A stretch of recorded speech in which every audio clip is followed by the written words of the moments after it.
Hello friends, मेरे channel I am genius में आप सभी लोगों का स्वागत है। आज हम जानेंगे एसएससी मल्टीटास्किंग स्टाफ एमटीएस के बारे में। ये परीक्षा एसएससी द्वारा आयोजित की जाती है।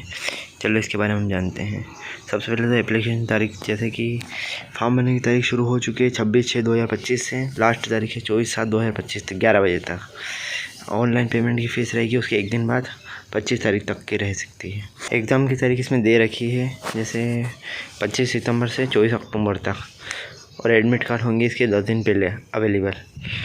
अब हम फ़ीस की बात कर लेते हैं। इसके अंदर जनरल वालों, ओबीसी और ईडब्ल्यूएस की जो फ़ीस है मेल कैटेगरी की, वो 100 रुपये है। एसटी एससी और दूसरी जो आरक्षित वर्ग है उन सबके लिए 0 रुपये। जितनी महिला है उनके लिए 0 रुपये फ़ीस रहेगी। यदि कोई करेक्शन आप करवाते हो, मतलब कोई गलती हो जाती है फ़ोटो में, सिग्नेचर में या कोई डॉक्यूमेंट में, तो फर्स्ट बार जो करेक्शन करवाएंगे उसमें 200 रुपये लगेगी। और दूसरी बार यदि सेकंड टाइम करेक्शन करवाते हो, मतलब फर्स्ट टाइम यदि आप करेक्शन में यदि सब कुछ ठीक नहीं करा सकते, तो यदि दोबारा करेक्शन कराएं तो 500 रुपये फ़ीस लगेगी। एप्लीकेशन आप ऑनलाइन जमा करवा सकते हैं और पेमेंट भी ऑनलाइन ही होगा। ठीक है, आगे देखते हैं। जैसा कि हमने बताया, एमटीएस मल्टीटास्किंग स्टाफ है, टेक्निकल की एग्ज़ाम होती है। इसकी वैकेंसी जो निकले ले 1075 पद के लिए निकली हुई है। ऑल इंडिया, मतलब पूरे भारत के कैंडिडेट इसमें भर सकते हैं फॉर्म। और इसके अंदर जो क्वालिफिकेशन मानी गई, मिनिमम सिर्फ 10वीं पास मानी गई है। महिला और पुरुष सभी वर्ग भर सकते हैं। मतलब बहुत अच्छी पोस्ट है और बहुत अच्छी वैकेंसी निकली हुई है। तारीख 26 जून से 25 जुलाई तक, मतलब एग्ज़ाम की तारीख शुरू हो चुकी है। एग्ज़ाम की तारीख आप फॉर्म डाल सकते हैं। अभी तो बहुत टाइम है आपके पास। ठीक है, ये परीक्षा एसएससी कंडक्ट करवा रहा है। अब इसके अंदर अपन डिटेल देख लेते हैं क्या क्या है। जैसे एजुकेशन क्वालिटी मैंने अभी बताया, मिनिमम 10वीं पास होना चाहिए, किसी भी बोर्ड से हो। आप भारत में रहते हो, किसी भी बोर्ड से हो, 10th पास होना चाहिए, आप इसमें फॉर्म भर सकते हो। क्यों कुछ फिजिकल स्टैंडर्ड भी मांगे गए हैं। जैसे हाइट बोल देख लो, 157 सेंटीमीटर है। फीमेल की 152 सेंटीमीटर है। वो यहाँ लिखा है, ये मेल की 157, फीमेल की 152 सेंटीमीटर। चेस्ट 181 और 86, मतलब इनके बीच में जो गैप रहेगा 5, वो फुलाने पे रहता है, मतलब फुलाने पे आना चाहिए। 5 सेंटीमीटर का गैप फुलाने पे आना चाहिए। इसके अलावा रनिंग रहेगी। मेल जो पर्सन रहेंगे उनको 1600 मीटर रहेगा या दौड़ के जाना रहेगा, जैसा भी उचित लगे। 15 मिनट में पार करना रहेगी। और जो फीमेल है उनको 1 किलोमीटर रहता है 20 मिनट में। ये रहा फीमेल और ये हमारा मेल। ठीक है, आगे हम देख लेते हैं। इसके बाद हम देख लेते हैं सिलेबस, क्या क्या पूछेंगे और कितना टाइम लगेगा। तो लगभग 2 स्टैंडर्ड में क्वेश्चन पूछे जाएंगे, सेक्शन 1 और सेक्शन 2 में रहेगा। इन दोनों में लगभग 45 मिनट का, दोनों सेक्शन में अलग अलग, मतलब टोटल 90 मिनट में 1.5 घंटा का पेपर होता है वो टोटल। नंबर मैथ्स जो रहता है वो 20 क्वेश्चन रहेंगे और मैक्सिमम 60। और रीजनिंग लिखे वो 20 क्वेश्चन रहेंगे 60 नंबर की। जनरल अवेयरनेस रहेगा 25 अंक का, 75 अंक का। और अंग्रेजी रहेगा 75 अंक की, 25 अंक की, 75 नंबर की। तो मान के चलो लगभग। इसके अंदर ध्यान रखने वाली बात यह है कि आपको मैथ्स और रीजनिंग के अलावा इंग्लिश और जनरल अवेयरनेस पे बहुत ध्यान देना पड़ेगा, क्योंकि दोनों क्वेश्चन बहुत कवर करने पड़ेंगे। मिनिमम ये मान के चलो कि आपको यदि पास करना है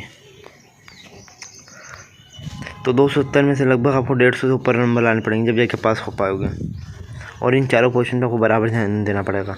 चलो अब हम इनका सिलेबस देख लेते हैं। जैसे रीजनिंग और प्रॉब्लम सॉल्विंग के अंदर हिंदी में अपन पढ़ते हैं। जैसे तर्क क्षमता और समस्या समाधान, जैसा कि दे रखा है। इस भाग में प्रश्न के उम्मीदवारों को जो सिखाना है वो क्षमता मापन का इरादा है।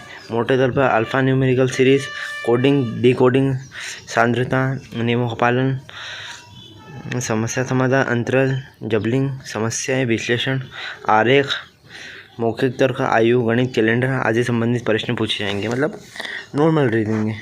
हाँ, नॉर्मल रीजनिंग है, जनरल सवाल पूछे जाएंगे।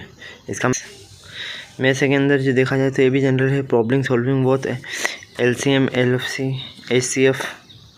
तो देखें इसको हिंदी में। संख्यात्मक और गणितात्मक क्षमता, इसमें निम्नलिखित प्रश्न पूछे हैं। जैसे पूर्णांक, अपूर्णांक, लघुत्तम समापवर्त, महत्तम समापवर्त, अंश संख्या के बीच के संबंध, मौलिक गाणितिक संचालन, बोर्ड मास, प्रतिशत, अनुपात, कार्यों समय, प्रत्यक्ष अप्रत्यक्ष व्युत्क्रम औसत अनुपात, साधारण ब्याज, लाभ हानि, छूट, मूल ज्यामिति, आकृतियाँ, क्षेत्र, परिधि, दूरी, समय रेखीय, कोण, सरल ग्राफ, डेटा वर्गीकरण, वर्गमूल आदि समस्या का समाधान करना रहेगा। मतलब जनरल रीजनिंग में से हैं 20-20 क्वेश्चन पूछे जाएंगे, दोनों पार्ट से 20-20 क्वेश्चन 60-60 नंबर के। अब आता है मैथ्स जनरल अवेयरनेस, पहले ये देख ले। सामान्य जागरूकता, इसके अंदर क्या पूछेंगे? इतिहास, भूगोल, कला, संस्कृति, अर्थशास्त्र, नागरिक शास्त्र, पर्यावरण और विज्ञान, 10th लेवल के। आप चाहो तो इसको 10वीं की NCERT से भी कर सकते हो सकता है।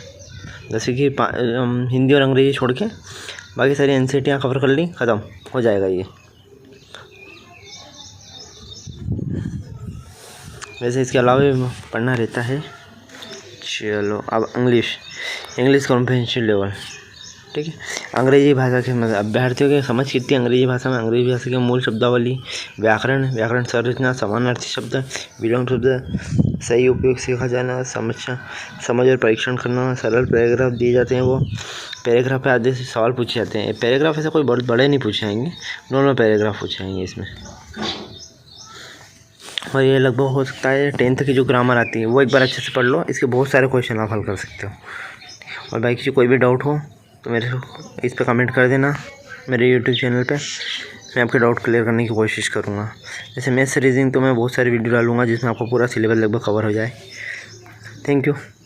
चैनल को सब्सक्राइब करना मत भूलना, लाइक और शेयर करना।